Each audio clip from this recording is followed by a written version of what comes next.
The Reformed Gamers is brought to you 100% independent and ad-free thanks to our dear patrons over on patreon.com/thereformedgamers. To get yourself sweet perks such as early access to all of our episodes, special episodes of the podcast, and more, head over to patreon.com/thereformedgamers today and consider lending support to the show. Without further ado, let's hop into the show.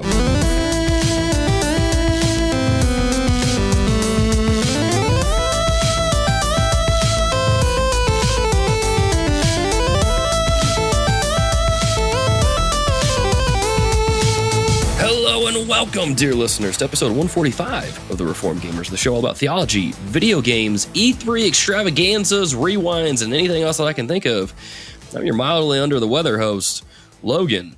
And joining me on the show is the man, the myth, the legend, the longtime supporter who, without him, TRG would not have a YouTube account. He's the host of the Henshin Dad podcast, one of our dear producers, Wesley Rea. Man, say hello to the dear listeners. Hello, everybody, and thank you for letting me on this episode talking about E3, even though I am more of a Nintendo fan, overall. But I'm here to entertain and, mildly amuse you, I suppose. I don't know if it's so much that I let you on the podcast as I dragged you on here, pleading with you, please help me, because I have, nobody to help me this week. Please get on the show. I mean, I appreciate being the bottom of the list of the choices. I totally get that. No worries whatsoever. I didn't even show you my list. You're nowhere near the bottom. You're at least mid-range to closer to the story of my life. So thank you for, keeping me on brand there. Oh, man. I try. Man, so real quick, before we get into the show, tell the dear listeners a little bit about the show that you do, the Henshin Dad podcast. What is it? Where can people find it? Those kind of things.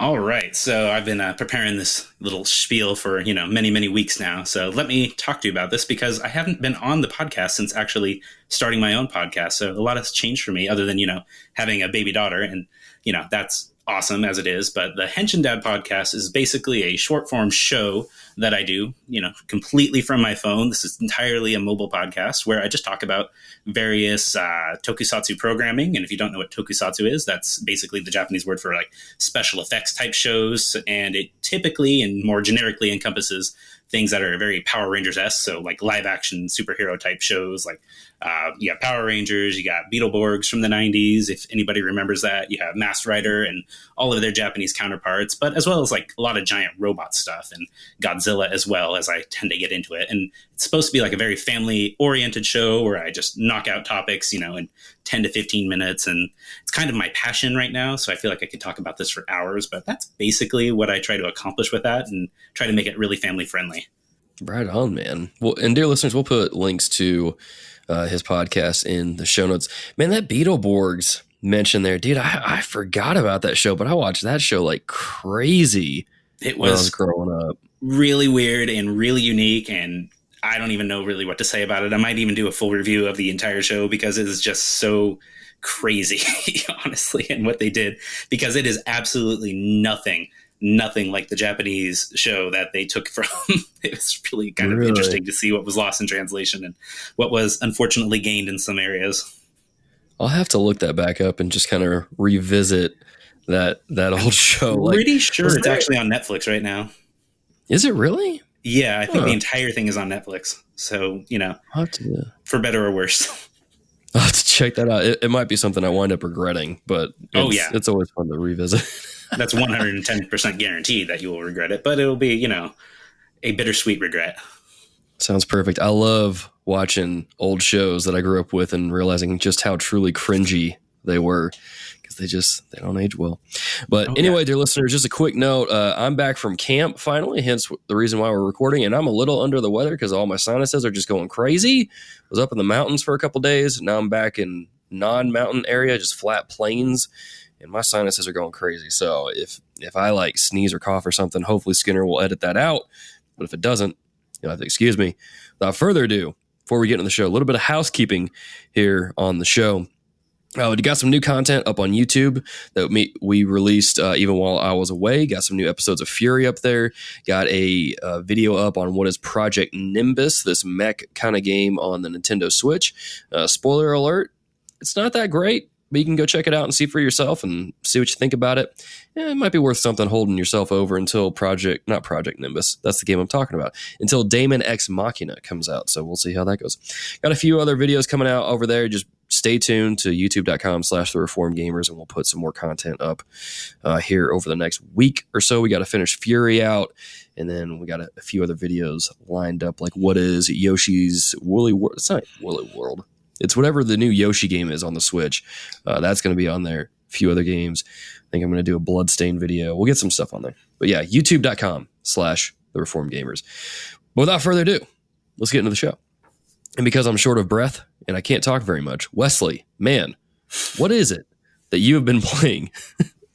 Well, honestly, I've been playing quite a bit. I've been trying to knock out that backlog basically based on like the Backlog Golf 2019 challenge from the Backlog Book Club Facebook group and all that cool stuff. So over the weekend, I visited my older brother, and he actually had a physical copy of the new Toe Jam and Earl game for the Switch, Back in the Groove. Have you heard about that at all? Hold up. What year is this? I know, right? It is very strange.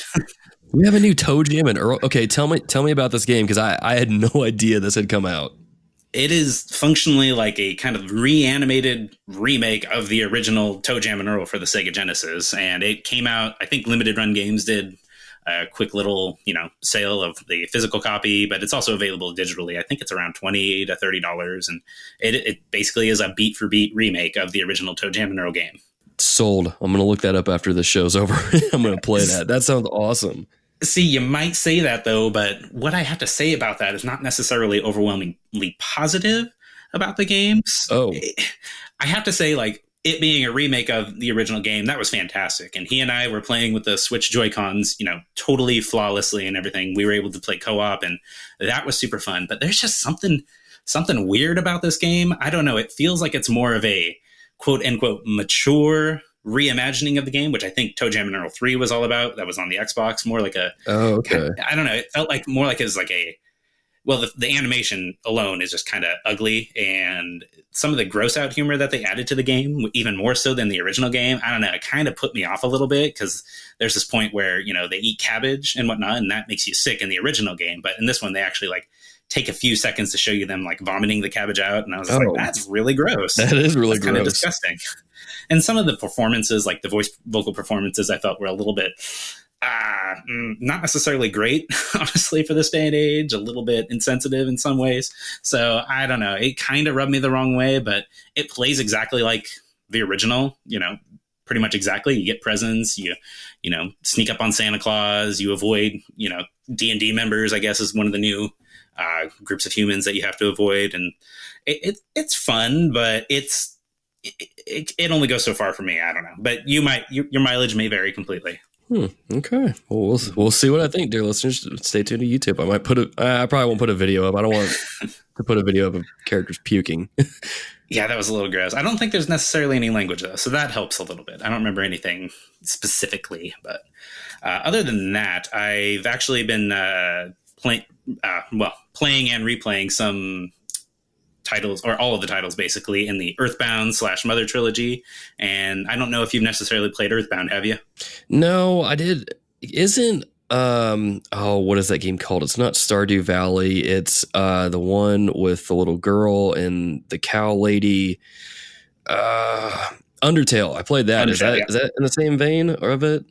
Undertale is basically like a spiritual successor type game to Earthbound in that style of gameplay. It's quite a bit different, honestly, but okay. It's functionally the same idea. And I decided to go ahead for May and June in the Backlog Book Club group. We were playing through all three of these games in as much as that we were able to. So there's Earthbound Beginnings, Earthbound, and then Mother 3, which was never officially released in the United States and whatnot, and it has a fan translation for us, so you can play it in English. But I was able to complete Earthbound Beginnings and Mother 3 at the beginning at the end of May and beginning of June. And let me tell you, those games are just magnificent in every way. Mother 3 pulls out all the stops and just makes you, honestly, I know several people that have cried during this game. It is an emotional heartbreaker, and it just destroys you. And it's a shame that this has never been localized to the US like officially, because it deserves to be played by people. Honestly, it's so good. It lives up to all the hype, just in every way, shape, and form. I can't say anything bad about this game, basically. Wow. Other than that one chapter, it goes a couple hours too long, in my opinion, but I beat it under like 20 to 25 hours, and it was really quick RPG. And what system was this? Was this originally released on? So Earthbound Beginnings is like the first Earthbound that was released on the original Nintendo / Famicom, and it had an English translation, but it was never really officially released until like 2015 or 16 on the Wii U, like re-released in English on the Wii U Virtual Console, which was awesome. And then Earthbound came on the Super Nintendo, as you probably are aware of, and that's on the Super Nintendo Classic. So if you have one of those sitting around, definitely got to give that a try. And then Mother 3 was actually originally supposed to be a Nintendo 64 game, but they had to completely scrap that and rework it from the ground up for the Game Boy Advance. So it's only been released on the Game Boy Advance and the Wii U Virtual Console in Japan. Oh, okay. Huh. I'll check that out. It's quite convoluted, and it's completely crazy how to even access these games. A couple years ago, I actually went completely whole hog and bought the Mother 3 Game Boy Advance cart from Japan with their box and everything, Mother 1 and 2. Oh, wow. The Earthbound and Earthbound Beginnings on Game Boy Advance as well. And it cost me a complete fortune, let me tell you. But I love those games to death. And, oh, man, I just can't say enough good things about that entire series. And now that I've played through it, all three of them for the first time, it's just like, it's blowing my mind, man. It's so good. Sounds like it. I'll have to check that out then, man. Yeah. And then the last thing that I've been playing more recently is Pokemon Ultra Moon. I'm kind of getting caught up in the Pokemon Sword and Shield hype right now. And I feel like, man, I should probably finish Ultra Moon before this comes out, because I don't know, it's just been like sitting there unplayed, unfinished. I only got like a couple hours into it, and I just kind of quit because it was too much like the original Moon, with just a few minor changes. Honestly, it's almost exactly the same game, but I'm going back to it, and I'm noticing that there's some differences, enough significant differences to really grab my attention and at least get some Pokemon ready for the eventual transfer. Although there's a lot of controversy about that coming from E3 that I'll talk about later. So stay tuned for that. Okay. Cool. Yeah, I'll have to listen in on that, because I don't remember what was said about that exactly, but I guess we'll find out later. Oh, people are rioting, let me tell you. I will let you tell me in a little bit later. As soon as I get through what I've been playing, if I could make it through what I've been playing. Oh man, camp has messed me up. As far as what I've been playing then, I've been going through the original Borderlands game, the Game of the Year edition that was released on the PS4 and Xbox One. I think a month or so ago. Played through that, finally beat it, got the platinum trophy for it. Played through pretty much all of the DLC with the exception of, what is it, Moxie's Underdome Riot or something like that. I didn't care for it. It's like a horde mode, but it's just, I don't know. It's kind of weird how it's built. I didn't really dig it, but I finished the other 3 DLCs, done with that game, so now I can go over to Borderlands 2 and play that with some friends and enjoy that. It's Borderlands 2 is, it's for real, dear listeners, if you haven't played Borderlands 2 with some friends, I believe it's still free on PlayStation Plus, and if you have an Xbox One, I think it's on the Games Pass, or it might be free this month. Either way, pick the game up, play with some friends, because it is great. Good stuff. As far as what else I've been playing, though, I picked up Bloodstained Ritual of the Night on my PS4 as a little, hey, you survived camp kind of treat thing. So I've been playing that, and man, this game is good. Like, let me fill you in, dear listeners. The only Castlevania game that I've really played is Lords of Shadow, the kind of like God of War-esque one that isn't really in the same vein as the traditional Castlevania games. So I haven't really played a Castlevania type game, but this game here is, in my opinion, really good. It scratches that Metroid itch in a really satisfying way. And it is difficult, but it's not. It's kind of like Hollow Knight, right? Where it's difficult, but it doesn't really feel unfair. And the cool thing about this game is that, if you explore, it rewards you for doing that. So you find different weapons, gear, items that you can use, like potions or magic power-ups or stuff like that. And it's just really, I just like it. It's my kind of game. It's a game that's made just for me. Some of the character designs I don't really like. Like there's this first kind of mermaid water boss that you fight that's, they're not like, it's not technically like nude, but it's just, it kind of is like, I'm making it weirder than it sounds. It's just basically like this giant water. I'm just like, yeah, this sounds a little strange here. It's a creature that's made out of water, and so it's like it has the form of a female, but it's like, yeah, you get the idea. It's just weird, but then you got like all these other characters though that are kind of cool. Like you have these knights that you're fighting. It's a really unique art style that you can tell is from Castlevania. You know, I've never played the Castlevania games, but I've seen plenty of the artwork and gameplay and stuff to know that this is definitely an homage to Castlevania, which makes sense because the guy that made Symphony of the Night made this game. All that to say, it's a fun game. Yeah, I really am enjoying it. There is a game-breaking bug, though. I don't know when you encounter it exactly, but I'm going to wait for that to get patched out. I think the week that this episode releases is when it comes out. And so I'll finish playing. I'll play more of the game then because I don't want to encounter that and then have to restart my progress because I hate doing that in games. But so I've been playing that, been really enjoying it. And then the other game I've been playing is just more Overwatch because Overwatch is apparently this game that I can play and have fun with and enjoy and not worry about anything and just enjoy it. It is, I don't know, man. It's weird to see how this game still has legs even after so many years. And it's just, I had so much fun. I really enjoy it. I love playing as Orisa, doing the tanking and stuff like that because apparently nobody else likes to tank in that game or do heals. And so I've naturally just kind of gotten good at those particular classes because nobody else likes to play them. And so I like doing that. But yeah, dear listeners, if you play an Overwatch on the PS4, hit me up and let me know.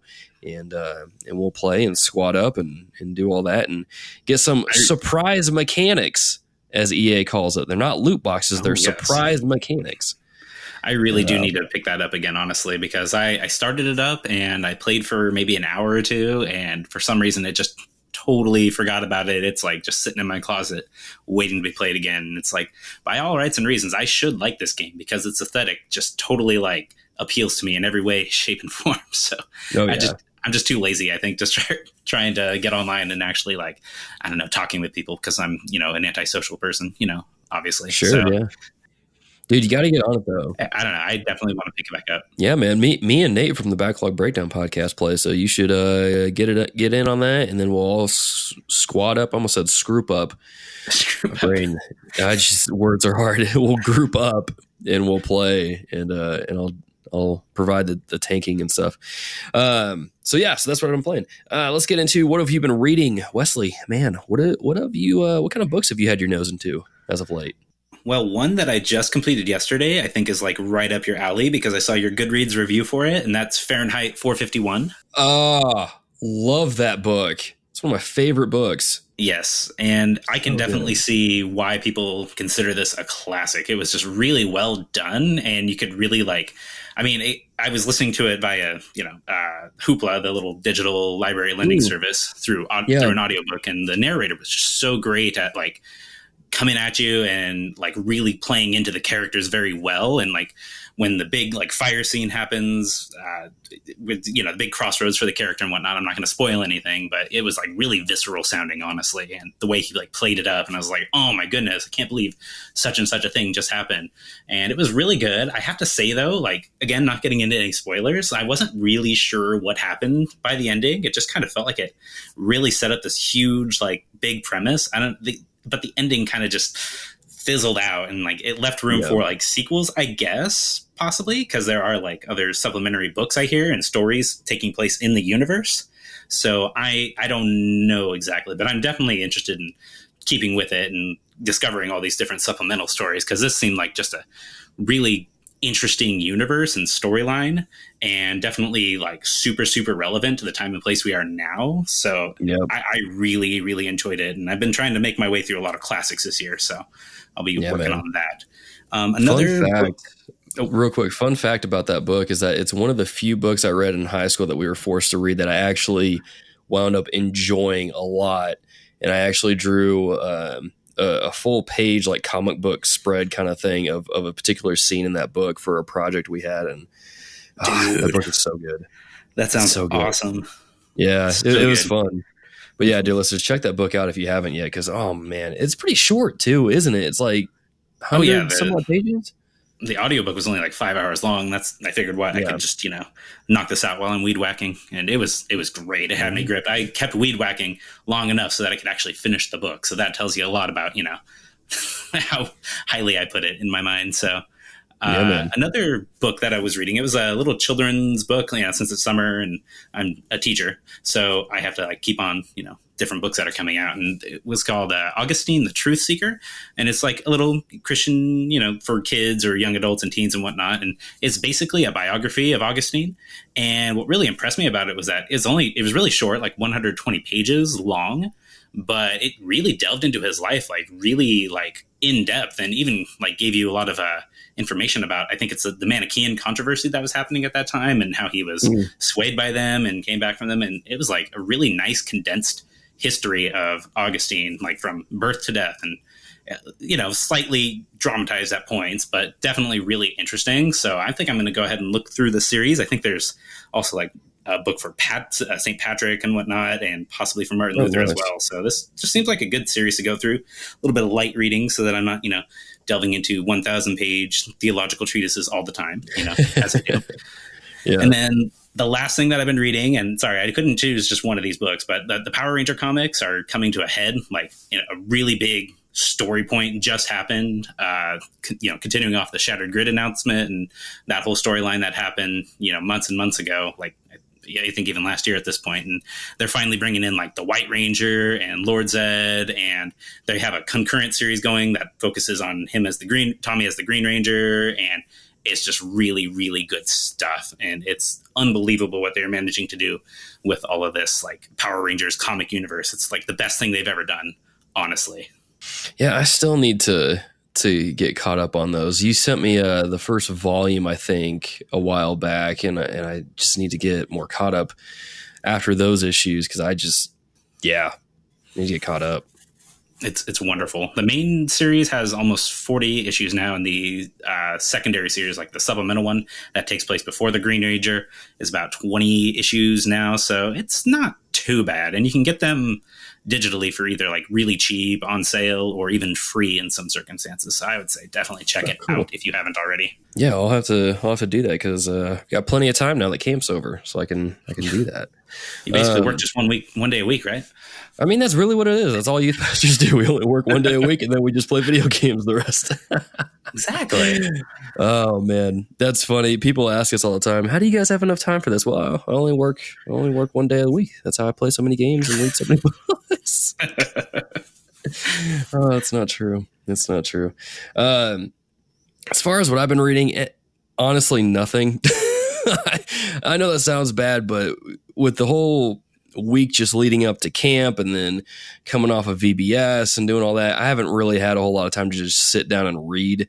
I've had time to sit down and play video games, but I haven't had time to sit down and read, which I guess I could have supplemented that time with video game or with books. But anyway, so I haven't really read a whole lot. I plan on reading this weekend. Actually, my pastor went to the Southern Baptist Convention a few weeks ago and got a pretty good stack of books that he just came into my office the other day and was like, "Here you go. Enjoy these books." I'm like, "Oh, sweet." So started reading this book in the Gospel for Life series on religious liberty.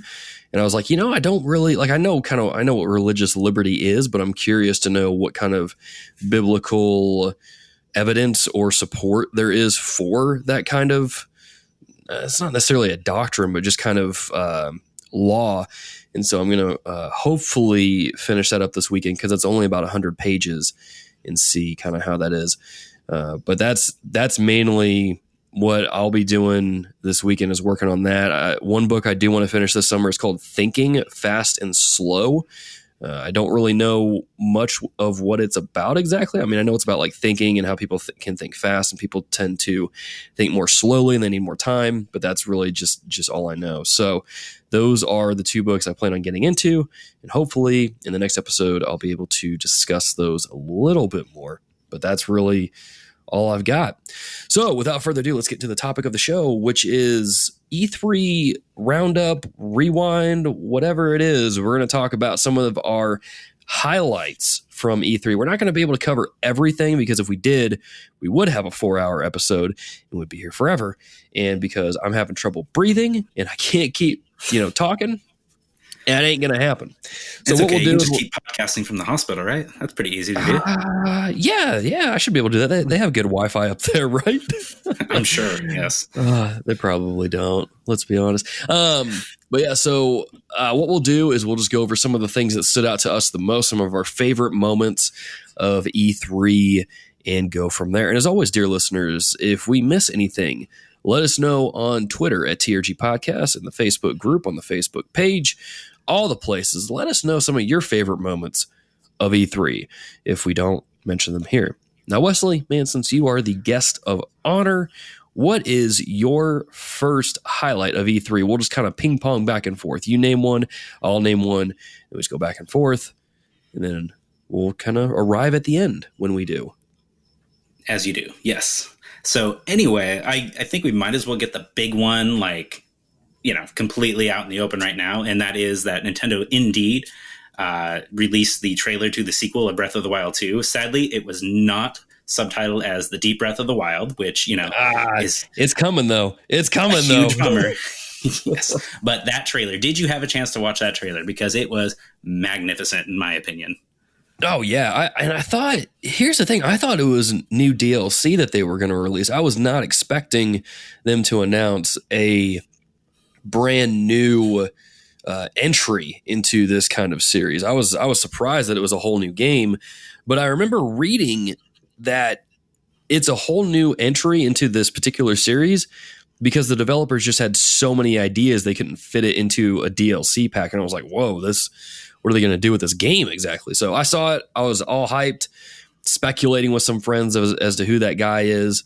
And that super scary nightmare fuel guy. Yeah, I know. Right? Yeah. That definitely gave me nightmares the first night I watched that. That thing was frightening as all get out. Yeah. Dear listeners, I'll try to link all the trailers and stuff that we talk about here in the show notes so you can go check those out yourself. But yeah, it got me excited. I was not expecting it. Mm-hmm. And it's really the best thing that they could possibly do because they have all of these assets that they've been working on for the past several years, just getting Breath of the Wild out. So it's you might as well pull an Ocarina of Time and put another game out in this series and just reuse all of those assets, change things up a little bit, maybe add a Dark World to it. That would be fantastic. That's definitely something that they would do if Link to the Past and Ocarina of Time are, any indication that they can have these different split ideas, change up the terrain a little bit, 2 different worlds and whatnot. I think it's such a good idea, and I am ready to pee my pants over how scary it's going to be because it looks like it's just pulling all of the horror vibes right out the gate.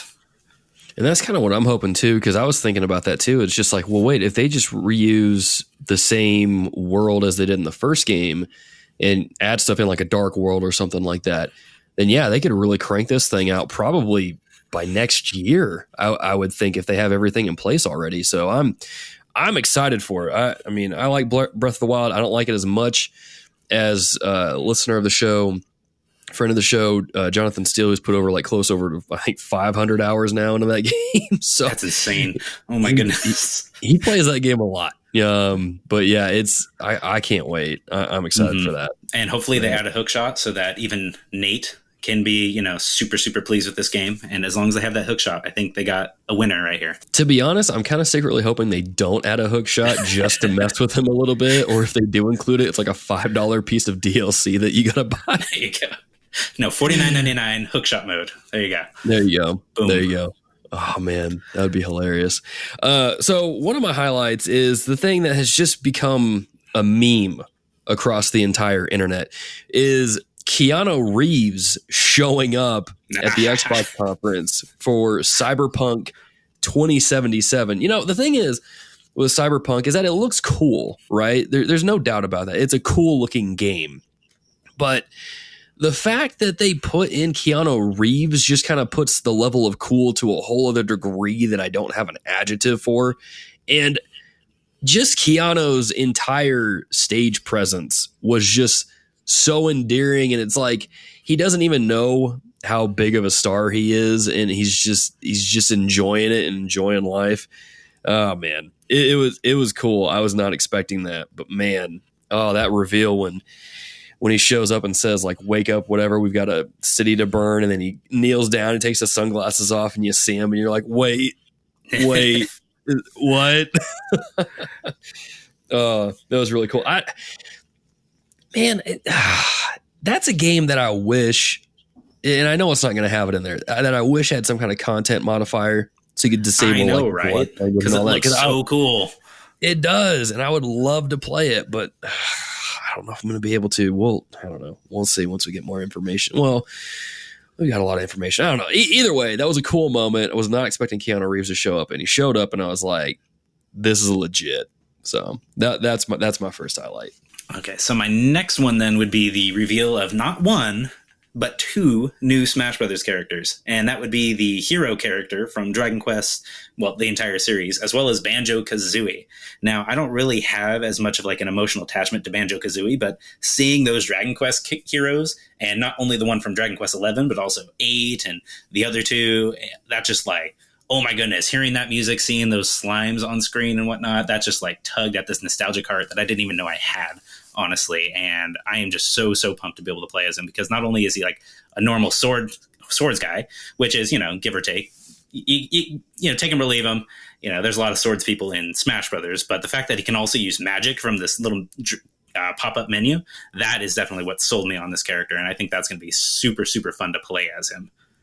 Yeah, for sure. I was not expecting that. And man, I loved how they teased the Banjo character. Yes. Where they made it the dog from Duck Hunt. And I was like, oh, really? That's what they're going to do? And then Banjo comes in and knocks him off the screen. I'm like, okay, that was cool. So I think I'm going to buy the fighter pass for that game, because I'm like, if you give me Joker, the Dragon Quest guys, and then Banjo, I'm like the next several characters have to be pretty like big popular ones. So I can't even think of who they could possibly add in at this point, because Banjo-Kazooie is like the big one, and I cannot think of anybody else. I mean, other than Keanu Reeves himself as a Smash Brothers character. Dude, if Keanu Reeves gets put in Super Smash Brothers, there's just no stopping this dude. But man, I'm hoping they put Knack in Super Smash Brothers. That would be I can't say it with a straight face. I still have no idea what this game's about, and I think I'm going to leave it that way. They're not. It's funny because I played the first Knack for the first time like a couple weeks ago, and man, after actually having played it, I don't feel good joking about this game being the greatest of all time anymore, because I'm like, this is just boring. But Knack 2 though, that's a game. That is a game. All right. So my second highlight is going to be just all that Animal Crossing goodness. It looks good. Oh my goodness. It looks so good. I like how, because I was a little nervous at first when they first showed it and you just have a tent and some of the stuff. I'm like, that's cool.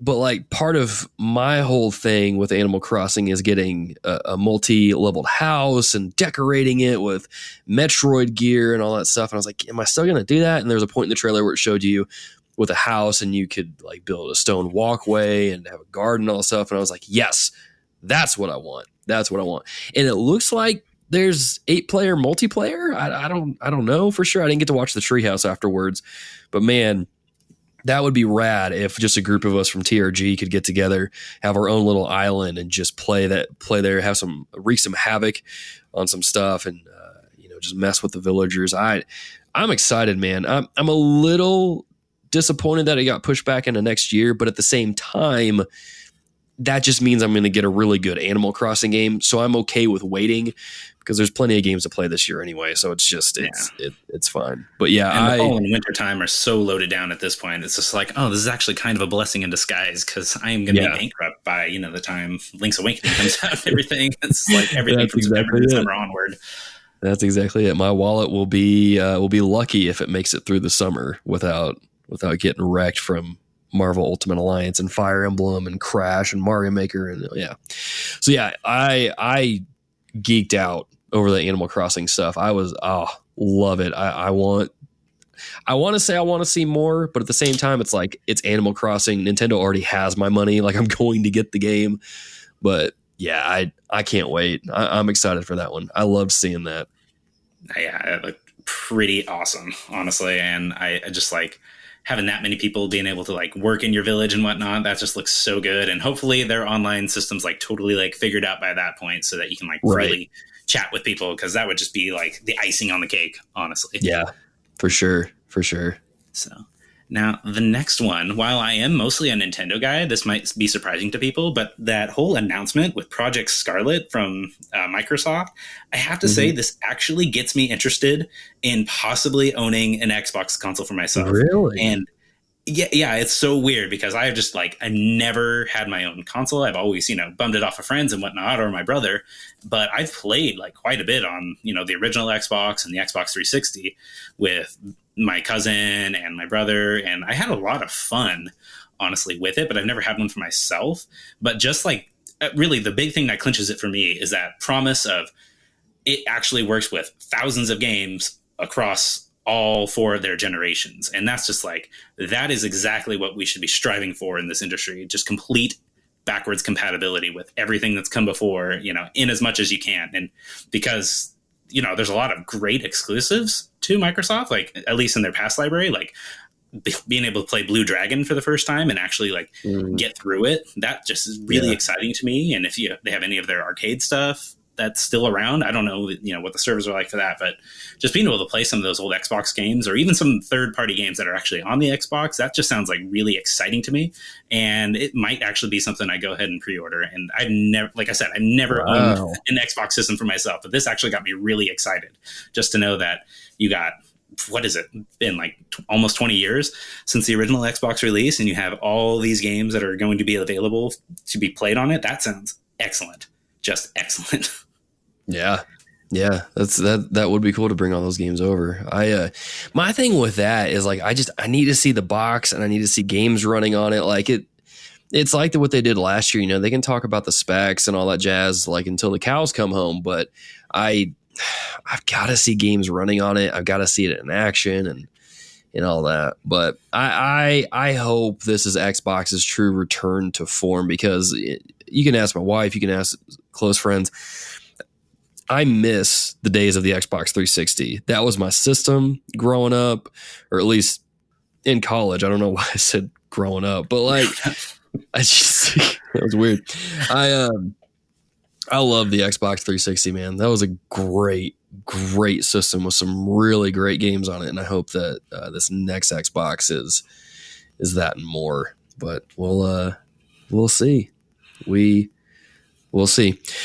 My next highlight is this was kind of I guess it was just the whole conference, so to speak, but just Square Enix's thing. Their whole showing was really good, I thought.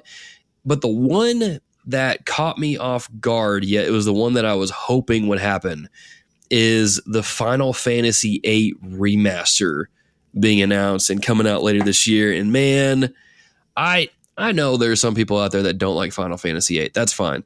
When I played it on the Vita a few years ago, back when I was binging the Final Fantasy games, I didn't think it was that bad. I actually liked the draw system. The story was definitely kind of weird, but I liked the game overall, And so being able to finally play it again has me all kinds of excited, especially since I'm going to get to play it on the Switch. Might pick up a copy on the PS4 just so I can get the platinum trophy, because we all know I go for them platinum trophies. But I'm just excited that we finally get a remaster of Final Fantasy VIII. It's the one game we haven't really, well, there's a few other games we haven't gotten remasters of in that series, but it's the one that I feel like we've been asking for the most and for the longest, without going to the degree of a Final Fantasy VII remake. But it's just I'm excited to finally get to play this game again. And that one stole the show for me. I know that one was in the same showing as Final Fantasy VII Remake and a few others, but man, oh man, I can't wait. And this is probably where I'm going to get some angry emails. I'm more excited for the Final Fantasy VIII remaster than I am that Avengers game they showed. So I think most people are actually. I'm not even joking either. Like, I'm totally serious. I saw the Avengers thing and I'm like, I don't like how this looks. They didn't show any gameplay. I don't even know what the game This is. looks like a good game from like maybe 10 years ago, possibly. Yeah, It did not look great at all, honestly. It really, really didn't. I was disappointed in that showing, but man, the Final Fantasy VIII remaster, oh boy, I can't wait. I'll be doing some YouTube videos of that game for sure. Sure. I'm going to see if they still have that thing in there where you can basically beat the game without leveling up. I'm going to see if I can do that again. But yeah. And the really cool thing about the Final Fantasy VIII remaster, or whatever they want to call it, is that it's kind of given hope to people now, because that was like the game that they couldn't remaster, because I don't know what the whole story is behind it, but the source code was apparently lost and they weren't able to do it like how they would really want to. And they basically said like, oh wow, a couple years back that it's really not going to be able to happen, but they finally did it.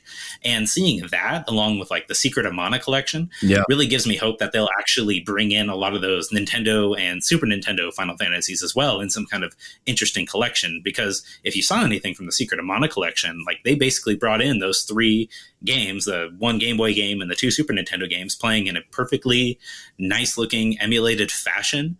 And I would really love to see like an actual, like, here are the Nintendo Final Fantasy games 1 through 3, and here are these Super Nintendo Final Fantasy games 4 through 6, and actually like have a good release of those that you can actually access and not have to be like the PlayStation classics that you get on the Vita or the PS3 or PS4 that have like atrocious load times. So I'm really looking forward to seeing if they can actually like get started with that, because it just looks so interesting, honestly. And I played quite a bit of Final Fantasy VIII when I was getting into it, like Final Fantasy in general. I remember it was like 2002 or whatnot, and I tried to play on our PS2, and I got so far, like I can actually remember like getting like really far in the game, but I was never able to finish it because I probably like played the game wrong and broke it. I'm not really sure exactly how that works, but apparently that's pretty easy to do with Final Fantasy VIII. But I'm really looking forward to playing it. Yeah, with 8, you can really, if you mess it, you could really mess up your game. And just to let people know, in case you're planning on getting into the game later on this year, the enemies do scale with your level. So as you level up, your enemies level with you. They do cap at a certain point, but you got to be careful with it. You got to get into the drawing system and stuff like that. I'll do a video talking about it a little bit later on after the game comes out. But yeah, it's a cool game, and I would straight up spend a lot of money on a Final Fantasy collection if I could play all those games on my Switch or something. Oh, man.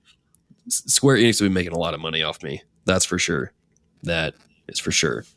And so the final thing that I wanted to talk about, because that was part of it, but the Pokemon Sword and Shield stuff. Now, how much have you been following anything from Sword and Shield, and have you heard about the controversy in regards to the Pokedex? So I thought I had been following it a lot, but you mentioned this controversy thing, and I'm not really sure what's going on with that exactly. What kind of? So you said it's an issue with the Pokedex? Yeah. So I mean, basically, like Sword and Shield looks great. I think it looks like a perfect like rendition of what we've always wanted with a Pokemon game. But the controversy happened when they talked about it on the Treehouse stuff afterwards, and basically what the translators kept asking about and everything is that you cannot necessarily bring any Pokemon into this game from previous games, unlike every other generation starting with number 3. That the thing that you could do is basically you could bring your Pokemon up. They had a clean break from Gen 2 and Gen 3 once they moved to the Game Boy Advance, and you can bring in Pokemon all the way from the Game Boy Advance to the 3DS games. But from what they're saying is, unless the Pokemon are actually in that specific region's Pokedex, you can't bring them up to the game. Oh, wow. However you want. Huh. And which is really weird considering that they had this, press conference a couple weeks back talking about the new Pokemon Home and everything and how it's going to be related to Bank, and you can bring in all of your Pokemon into Pokemon Home, but they're basically going to have to be stuck there unless they're in that region's Pokedex, effectively limiting the basic conceit of the entire series, which is you got to catch them all, and you're not going to be able to do that anymore. So what are your thoughts on that? That I didn't know that. I mean, I guess it just depends on what kind of Pokemon aren't in that Pokedex, because I mean there's some that I don't really probably wouldn't transfer over, but at the same time there's some Pokemon in my Pokemon bank where I'm like, I would like those to transfer, please. Groudon and all those, I would like those to be there, and hopefully they are. But if they're not, that's gonna be not fun. Wow. Wow. Yeah, and I thought that people maybe would be like misunderstanding it and whatnot, but from what I hear, like that's actually how it is. Like unless they're in that region's Pokedex, you can't bring them up unless they, add DLC in the future, which, it being Pokemon, I don't know if they're necessarily like prone to wanting to do that, but people have like canceled their pre-orders and everything, and it is like it's a huge backlash right now amongst like the Pokemon circles that I'm in, and there are differing opinions on that. Basically, due to the fact that the metagame is so unbelievably bloated now with competitions and whatnot, and there are just Pokemon that everybody uses, so there's like no diversity in like the battling teams for the video game competitions and whatnot. So doing that will actually help to reorganize the metagame a little bit, which is good for promoting diversity and competition. But it's just a real mess that they got themselves into, honestly. So I'm just like, oh my goodness. And I don't really care either way, because I kind of stopped bringing my Pokemon up like way back in Pokemon XY. I just kind of got tired once they hit 800 something Pokemon, and this region is any indication, we'll probably be hitting 1,000 now. So not being able to bring all of those up, I'm kind of okay with it. But I know that there are some people that have been hanging on to Pokemon since Ruby and Sapphire on the Game Boy Advance, almost 20 years ago, that are going to want to be bringing them up, and then now they can't. So I don't know. It kind of feels like it undermines what they've been trying to build up for, more than 20 years now. And yet, you kind of have to break things up eventually. You can't just have you really do kind of have to put like a stopgap or something like that in place at some point, because I mean you got to cut it off at some point going into these new systems. That's frustrating, but I don't think it's frustrating enough for me to where I'm going to cancel a pre-order or something, because I really do want to play this game. But I don't know, man. Like, I guess I've played all most of the Pokemon games since the first one's Red and Blue that I got, I don't know how many years ago now, but I don't know. I guess I'm just not too attached to those. Like if I don't get to bring them over, it's not that big of a deal for me. But, I can see how for others though, it is, especially if you've kind of had those particular characters for as long as you have. But yeah, it's definitely weird, but at the same time, you kind of got to understand it. They got to cut it off somewhere. So, But on a different note, they do address one of your major concerns with the Let's Go games. And apparently during the Treehouse streams, they were all playing with the Switch Pro controller. So. Oh, yes. Good. Because I started playing Pokemon Let's Go again. I guess I could have talked about that during what I've been playing, but started playing that again. And like the only way that I can feasibly play that game is in portable mode, which is fine. That's how I played my Switch most of the time anyway. But man, I hate the catching mechanic. I really, really do. And so it just, that's good. I'm glad. I like my Pro controller. Oh, that's good. Yes. See, I'm just gonna keep my pre-order now. I may not get to bring over my Mewtwo, but at least I get my Pro controller. I'll take that trade-off. Comfort over everything. But exactly. That's pretty much all I have for E3. I do wish Sony had been there, but I do think we had enough like PlayStation news and whatnot coming from their state of play thing from several weeks back, and all the stuff that was released by Square Enix and whatnot. So I feel like we got a pretty good like representation of the PlayStation. Alas, the Vita was not there, but that's just how it is anymore. For sure. Yeah, I can't think of too many other things that stood out, mainly just because I'm forgetting a lot. I think one of the things that stood out for me was something you mentioned earlier, was the collection of mana or mana collection, whichever it was, that dropped that same day, and then the Contra collection that dropped that same day. I love getting shadow dropped games like that at E3, and so getting those two was really, really cool. I actually picked up the Contra collection and plan on playing that when I manage to find time between all these other games that I have. I think the other thing that for me that I was kind of hyped about, even though I don't own an Xbox anymore, is the Lego DLC pack coming to Forza Horizon. I was like, dude, that is cool, because it kind of reminded me of that time they did the Hot Wheels DLC pack. So now they're doing that with Lego cars, and even seeing that car they put on stage that was made entirely out of Legos, I was like, oh yeah, that's crazy. It is crazy, because I don't know how many Lego pieces are in that, but that's impressive that they put that together. So they can only drive it like 5 miles an hour before it breaks. Right. Just a leaf hits it and it falls apart. But yeah, that's the game that I miss the most on my Xbox is those Forza games. They're so good. I haven't found any other racing game that manages to compete with those games. Man, Forza Horizon's on a whole other level. So that Lego DLC is pretty cool. And I really can't think of anything else. I know I'm probably forgetting some, but that's Dragon Quest 11 for the Switch. Yes. That one. Oh my goodness. That did look really good. It's funny. I actually had that game for my PS4, but when they announced the Switch version, I was like, I'll wait. I'll wait and get it for the Switch. So, well, funny enough, I think that was one of the first Switch games to ever actually be announced, and now it's finally coming out, and it's doing the thing that I really wanted them to do, where they're kind of marrying the PS4 version with the 3DS version that only came out in Japan, and they're allowing you to choose between like either the modern, polygonal, three-dimensional art style, or you can go with the 2D art style, like just overhead, like a classic Super Nintendo 16-bit game, and that's so exciting to me because you're functionally playing, two very, very different feeling games if you switch between them. And that's really, really cool. Yeah, that was something I was going to ask if you got to see that. Because as soon as I saw that, I was like, dude, I'm totally going to play the retro style the whole time because I love that look. So yeah, I'll definitely be waiting for that. I guess my other thing, I mean, there's several things I could go off on now, but like seeing the new Tales of Arise game being shown with the new art style and things like that, that's what I'm talking about. It looks so good. But yeah, you had a lot of things like Halo Infinite sort of being like, we saw a trailer, that's about it. It looks like it's going back to the first game, which is kind of weird but kind of cool at the same time. Nice little reboot, I guess.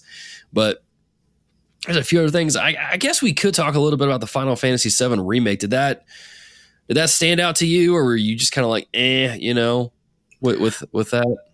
I mean, I definitely have a love-hate relationship with Final Fantasy VII, and it did look appealing to me. I just don't know how confused I'm going to be. It looked really like complicated to me, and I don't tend to play very complex games. It's basically I just like pushing the button and things happen and I'm happy. Sure. But this looks like it was like really strategic and whatnot, like a cross between a little bit like Final Fantasy 12, which I'm playing kind of sort of off and on, but also like Kingdom Hearts ease. So just like this looks really confusing, like combat wise, but because I know the story so well, I mean, I probably be able to ease into it, but it looks really, really good. Like it looks really nice. Yeah, it does.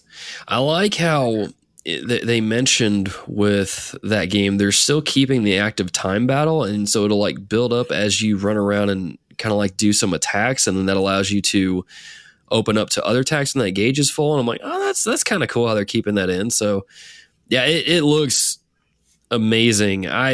My only concern with that game is how long we're going to have to wait between each chapter, so to speak, or I guess each episode, because it's still episodic. Yeah. Because if they're going to make us wait like years between them, it's like you guys should have just remastered or remade Final Fantasy VI at that point and called it a day. But definitely. Yeah. But I think once we see something beyond Midgar and whatnot, like the basic like first disc of the game, like once we see something beyond that, I might be a little bit more excited. Like I'd really like to see like, well, what does Wutai look like? And, how are they going to do the whole thing with the weapons and whatnot? And that'll be really cool to see in like, high definition remake status and whatnot. But until they show that kind of stuff, I'm a little bit keeping my expectations a little bit tempered. Yeah. Same here. That's kind of how I am. But yeah, I think that's all for me. I can't really think of anything else. So, I mean, Wesley, do you got anything else to bring up? No, that's pretty much it. I mean, other than the fact that Link's Awakening looks absolutely fantastic and we get that dungeon builder mechanic. But other than that. Yes, that looks really good. Looks really, really good. Cool. Well, dear listeners, if there's anything else that we didn't bring up and you would like to discuss it or shout it out or whatever it is, hit us up on Twitter at TRG Podcast, on the Facebook group, on the Facebook page, all sorts of stuff. If you want to send us a letter, I guess you can do that. We've never given out our address, so I guess you can't do that. So you got to resort to one of the other avenues of doing all of that jazz. Now, with this being the second episode of the month, this is our patron thank you episode. As always, you can support us on patreon.com/thereformedgamers. Support as low as $1 a month gets you sweet perks like early access to episodes of the show, to episodes of our YouTube content, so like Fury, stuff like that. Sometimes if I upload it early enough, you can actually get those actually like almost a week earlier or a week early compared to what the when the episode's released and things like that. So yeah, check that out. Go over there. If your cards well enough, you can get autographed pictures of Logan. Just throwing that one out there. I haven't done that yet, but we might send out videos of me brushing my teeth. That sounds. I'm kidding. That's revolting. Almost status to Earl. I don't know why I said that. I'm gonna read through. I got a sick brain. All right, I'm gonna read through our patrons. These people support us over here on patreon.com/thereformedgamers, and they do not get videos of me brushing my teeth because that would be weird. But they do support us, and we appreciate that support because without it, we wouldn't be able to get things like new capture cards, video games to talk about on the show, or to put YouTube content up, those kind of different things. So we appreciate you guys supporting us over there. And those people are Alex Castellanos, Alex Hooper, Austin Goudot, Caleb Schmidt, Christopher Commander, Cody Dean, Colin Gregory, David Matthews, Derek Smith, Eric Bryant, Gareth Evans, Jake Walker, Jeff Wofford, Jesse Penu, Josh Broccolo, Clay Brandon. You're a new patron, man. Thank you for your support. Luke Kelly, Luke Strain, Mark Fromey, Matthew White Chocolate McDougall, Micah Hendrick, Michael Toller, Nate McKeever, and Wesley Rea, and Xavier Medina. Dude, I still don't know if I'm pronouncing your name correctly, so you'll have to let me know. But yeah, guys, thank you for supporting us on Patreon and helping us out, keep the show running, getting us games to do YouTube content for, getting things like a new capture card, which I don't think I know I tweeted this out, but yeah, we managed to get a new capture card to do our YouTube stuff with. Got an Elgato HD 60S, which was on a deep discount on Amazon. Saw on Twitter and picked it up. We've been putting out some videos of that. Our Why I Love Dead Cells video was used to record that. I think Project Nimbus 2 was used to record that. And man, it's a fancy tool. It's a beefy thing. It's beautiful. It really is. Just it's very, beautiful. Very good. But I do got to say this though, because I mentioned this earlier. Without Wesley Rea, our YouTube channel wouldn't be happening, because he actually was out of the blue just mailed me a capture card a long time ago. I think a little over a year ago. And man, if we didn't have that, we wouldn't be able to be putting out the content for that. So man, thank you as well for supporting the show. You are welcome. In that way. It's pure nepotism, right? I don't know what that means. Never mind. I don't know. It sounds like, makes me think of Neopets, but that's an old throwback. Neopetisms. I'm gonna go take some medicine and lay down. Yeah, like I said, dear patrons, if you guys want to support us on patreon.com, patreon.com/theformedgamers, you can get sweet perks, support as low as $1 a month, all that stuff. You guys can go check it out. That's if you want. If you don't want to support us that way, that's fine. You can listen to free feeds and all that. We do ask that you leave reviews and things like that on your podcast apps of your choice. So whether that's Apple Podcasts, it's Google Play, Spotify. Well, I don't think you can do it on Spotify, but whatever. Just leave nice reviews and things like that, so that way it helps us out in a big way. All right, well, before we go, some recos. Wesley, man, what should our dear listeners check out? Okay, this is not necessarily a thing that you can quote unquote check out, but it's a skill and a creative art for those who are, not necessarily creative themselves. And I would actually recommend that all of the dear listeners, yes, every single one of you, learn some origami. Now, I've been learning it for about the last year, ever since I failed in 4th grade, and it took me 20 years to kind of bounce back and learn from my failure. You were just that defeated that honestly, yeah. Like, I tried to make a paper crane because I, read this book about paper cranes and everything in 4th grade, and I thought that was the coolest thing ever. And I failed completely, and then I gave it up for 20 years, and then I tried it again, and I was like, whoa, I did it this time. And then I went ahead ahead and bought like 17,000 sheets of origami paper. And let me tell you a little bit about the benefits of origami. Number one, it's very, very stress relieving. It's great to be able to do something with your hands that you can kind of memorize and put out this nice little piece of art. It's creative for those of us who can't draw basically a straight line on a page. It's really nice to have some kind of creative outlet where we can like actually make something and give it to people. And it's really, really easy to do now that we have YouTube and tutorials everywhere. You know, back when I was in fourth grade, we didn't have YouTube. So we had to actually rely on a book, which, you know, the diagrams are kind of trash anyway, or you actually had to have somebody teach you, which wasn't really an option in northern Idaho with, you know, extremely little, you know, racial diversity. So that wasn't happening for me. But being able to like just connect on like different YouTube channels around the world and learn all these different origami folds and teaching it to my students this past year has been extremely like super fun for me. And seeing my students actually go above and beyond what I've been able to do has been amazing. I had a couple of students who were able to make like this ninja star, this retractable ninja star that they can like fold out into a circle, but then if they fold it in, like the different points came out, and they took like 6 pieces of paper and they gave it to me. And I'm like, this is like super sweet. This is almost like an actual weapon. I don't know if you should be doing this at school, but this is really cool. So I highly recommend people learn origami. It's such a fun craft that anybody can do as long as you know how to follow directions. And, you know, I don't know. It's just really fun.